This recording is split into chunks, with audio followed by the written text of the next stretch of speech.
Seja bem-vindo, seja bem-vinda a mais uma aula de Introdução à Lógica. Eu sou Samuel Valentim e esse é um vídeo de uma série de vídeos baseado na obra de Irving Cobb, Introdução à Lógica. Se você não tem esse livro, você pode adquirir pelo link aqui embaixo e com isso você vai estar contribuindo para esse projeto, mas você pode adquirir de qualquer outra forma, inclusive ele está disponível na internet em formato de PDF. Esse vídeo compõe uma série de vídeos do curso completíssimo, gratuito, que você pode acessar de duas maneiras. A primeira pelo meu canal no YouTube, basta você se inscrever e acessar a playlist Introdução à Lógica e com isso você vai ter acesso a todo esse material gratuitamente. A segunda forma é você acessando o link aqui embaixo e com isso você vai se cadastrar e entrar na minha área de membros, onde você, além de encontrar alguns cursos meus, você também encontrará esse curso totalmente gratuito, Introdução à Lógica de Irving Cobb. A diferença desse curso lá dentro é que eu consigo separar por módulos, coisa que no YouTube eu não consigo fazer. Então, espero que você se cadastre no link aqui embaixo. Como toda aula eu faço, vamos ver onde nós estamos nesse curso. Bem, pelo fluxograma já dá para perceber que já vimos bastante coisa. Toda essa parte laranja nós já vimos. E agora nós estamos entrando na parte em azul. Eu vou ampliar um pouquinho para ficar fácil da gente visualizar. Então, na parte laranja, que é a primeira parte do livro de Irving Cobb, nós já vimos tudo. Capítulo 1, que é a introdução, capítulo 2, os usos da linguagem, capítulo 3, falácias não formais e capítulo 4, definições. Eu vou fazer uma aula mostrando a relação entre falácias não formais e definição. Ou seja, eu vou mostrar, dentro de um contexto, como você consegue analisar uma problemática de tradutores que podem induzir o leitor a um conceito ou outro, dependendo da forma que vão traduzir uma determinada palavra que vem de uma língua para a língua portuguesa. Mas não é o assunto agora, mas se você quiser acompanhar isso, vai ter em breve no meu canal. Bem, então nós vimos esses 4 capítulos relacionados à linguagem. Esse capítulo é um capítulo mais abrangente, mais amplo, não há umas soluções completas, né? São noções elementares que vai fazer com que você pense de várias maneiras possíveis e mostra as problemáticas que nós temos com os usos da linguagem, né? Com relação a nós fazermos afirmações que vão tentar provar alguma coisa. E agora vamos entrar no capítulo de dedução, que é a parte que nós vamos começar a entrar nos métodos de dedução. E agora nós estamos estudando o capítulo 5, que fala sobre proposições categóricas. Já vimos a seção 1, proposições e classes categóricas, e agora vamos ver qualidade, quantidade e distribuição. O que vem a ser isso? Bem, nós vimos na aula anterior 4 formas típicas de proposições categóricas. Forma 1, que é a universal afirmativa. Forma 2, universal negativa. Forma 3, particular afirmativa. Forma 4, particular negativa.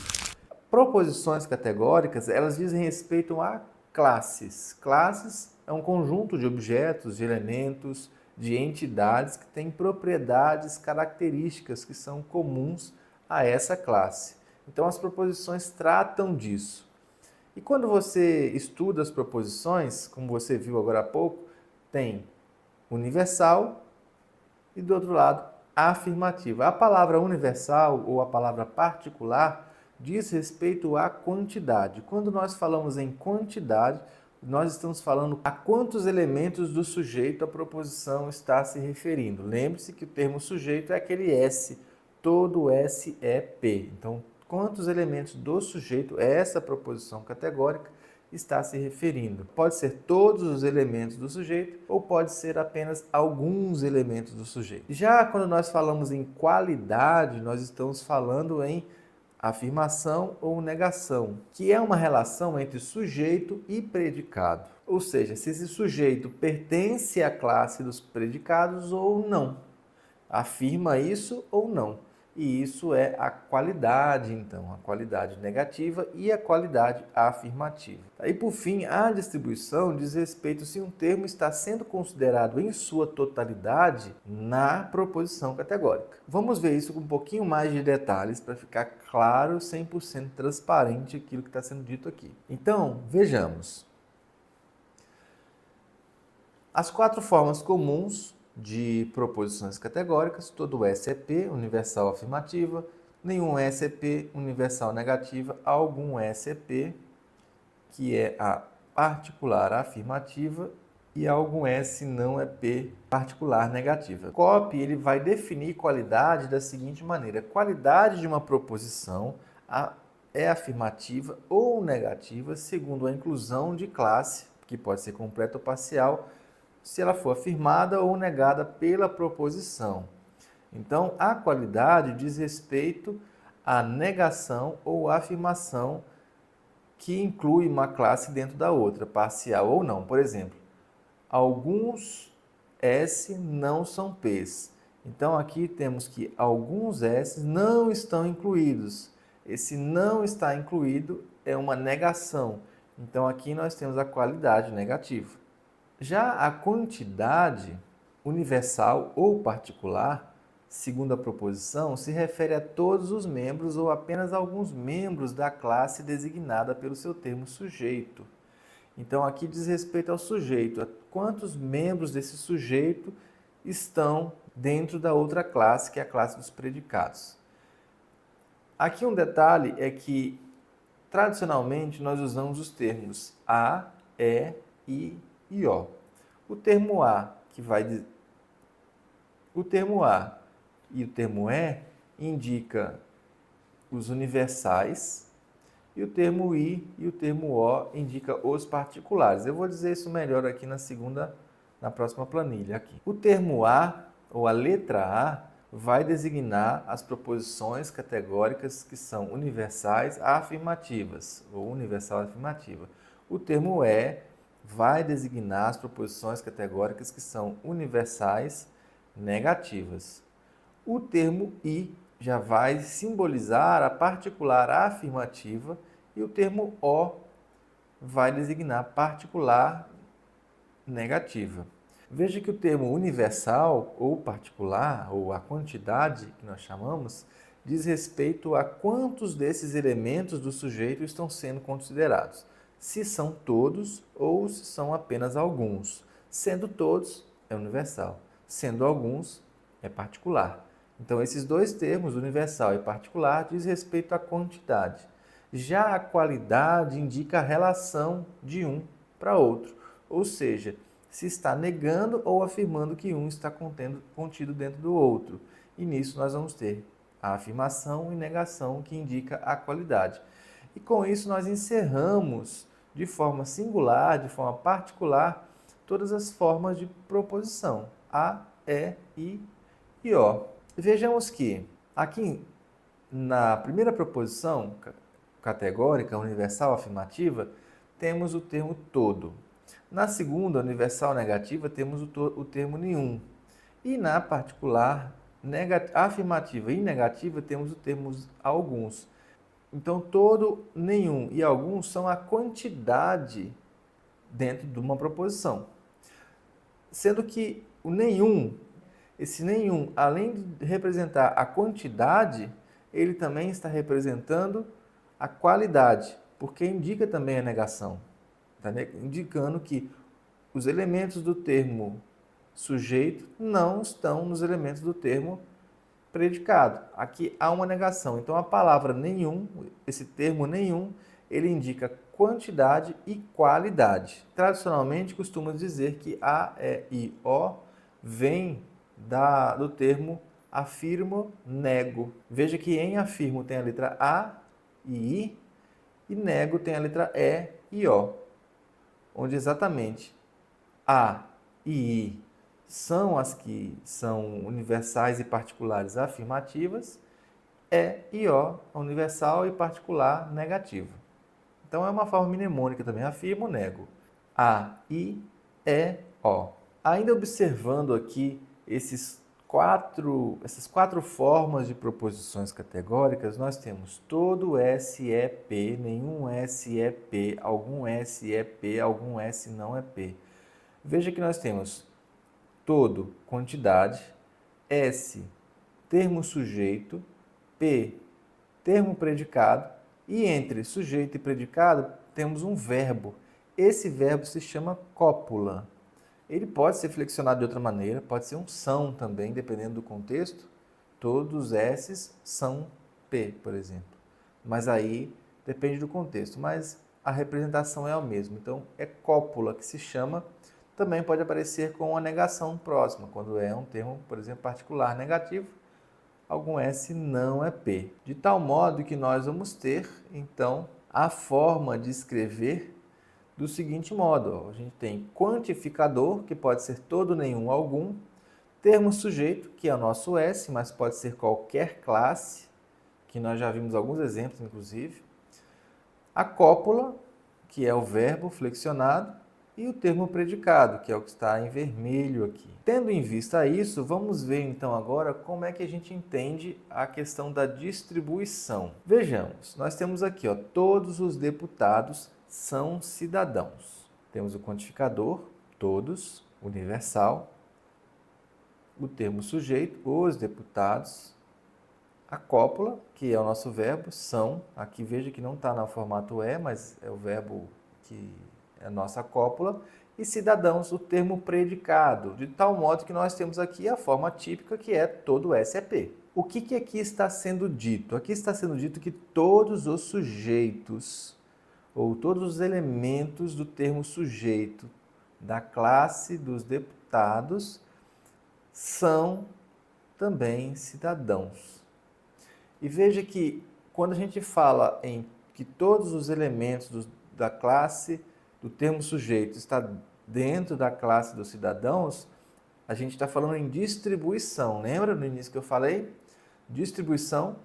A distribuição de um termo é quando ele está sendo considerado em sua totalidade dentro de uma proposição. E aqui nós vamos observar que, no caso da universal afirmativa, o termo sujeito ele está sendo considerado em sua totalidade, ou seja, todos os deputados são cidadãos, mas não diz nada a respeito dos cidadãos. Aqui não está falando que todos os cidadãos são deputados. Não está afirmando isso, e nem negando também. Mas com relação a deputados, sim. Ou seja, o termo sujeito ele está sendo dito na totalidade. Então aqui nós temos uma distribuição, ou seja, só para ilustrar melhor aqui, o termo S ele está distribuído por essa proposição categórica, enquanto o termo P, ou seja, o termo predicado, não está distribuído. Então, a nossa proposição categórica A, vamos botar aqui em negrito, essa proposição categórica A, lembre que o A é o que significa universal afirmativo. Então, A, ela tem o termo sujeito é distribuído, enquanto o termo predicado não é distribuído. Vamos ver o nosso segundo exemplo, agora a proposição categórica universal negativa, simbolizada pela letra E. A letra E significa universal negativa, que é o que a gente viu agora há pouco. Nessa proposição categórica, nós temos o exemplo: nenhum atleta é vegetariano. Veja que aqui nós temos o termo de quantidade, nenhum, atleta, que é o termo sujeito, que é a nossa cópula, vegetariano, termo predicado. Colocado em linguagem simbólica, nós temos aqui a nossa proposição categórica na forma típica, nenhum S é P. Veja que aqui ele está dizendo que significa que todos os elementos da classe dos atletas não está dentro dos elementos da classe dos vegetarianos. Ao mesmo tempo, nós podemos olhar pelo outro lado e perceber que também nenhum vegetariano também está dentro da classe dos atletas. Então, aqui nós estamos falando da totalidade de todos os elementos da classe dos sujeitos, que são os atletas, e da totalidade de todos os elementos da classe dos predicados, que são os vegetarianos.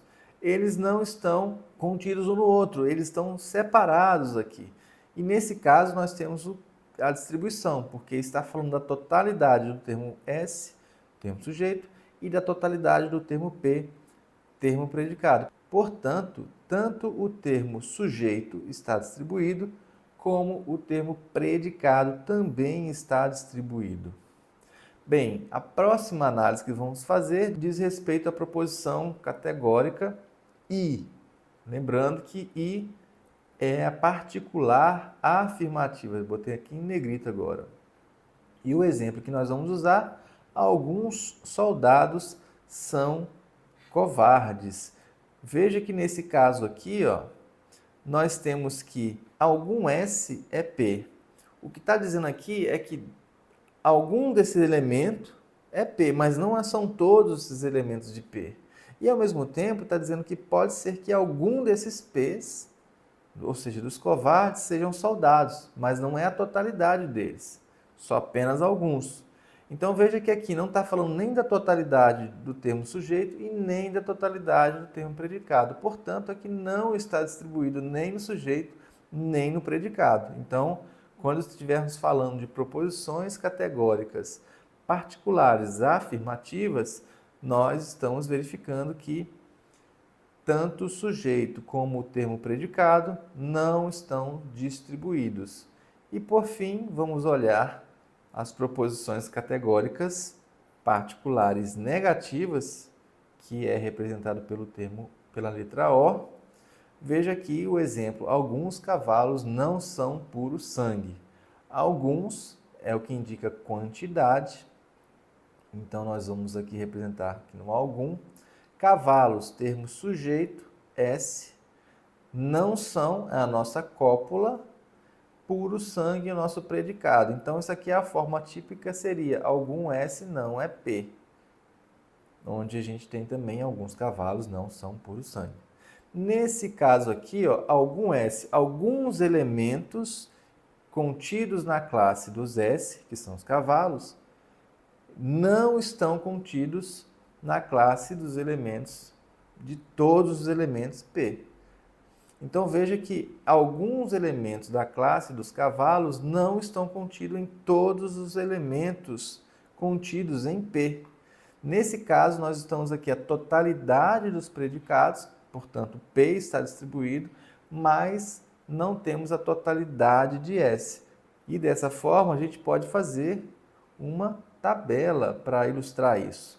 A tabela é a seguinte.